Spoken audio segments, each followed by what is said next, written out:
DJ Krishna Kattasa, DJ Krishna Kattasa, DJ Krishna Kattasa. बवाल कैलाश तोनी को न पवन हो विचारी कैलाश विचारी कैलाश विचारी कैलाश तोनी को न पवन हो विचारी कैलाश अक्षरा हो पूरा बवाल कैलाश तोनी को न भैया हो विचारी कैलाश अक्षरा हो पूरा बवाल कैलाश बवाल कैलाश बवाल कैलाश तन को न पवन हो विचार कैलाश अक्षरा हो दोसर भतार कैलाश भतार Kailash DJ Krishna, DJ Krishna, DJ Krishna, DJ Krishna Kattasa, Kattasa. Singing by Lalit Premi.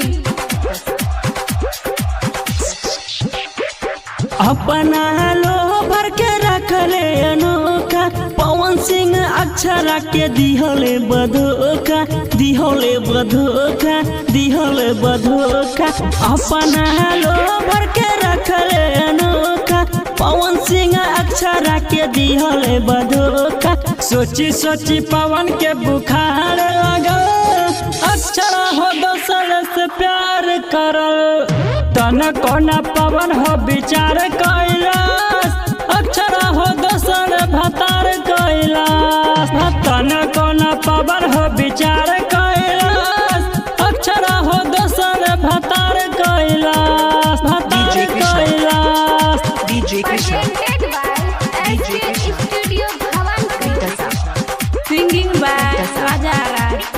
Kattasa. बवाल कैलाश पवन सिंह के बड़ा समझवलस बेड़े बेड़े अक्षरा से shooting करवलस shooting करवलस shooting करवलस Pawan Singh से बड़ा समझवलस बेड़े बेड़े अक्षरा से शूटिंग करवलस सची कहल होशियार के बर्बादी कोइलास रहा जल नित्य के न याद कोइला तनी को न पावन हो विचार कैलाश अक्षरा हो दोसर भतार कैलाश तनी को न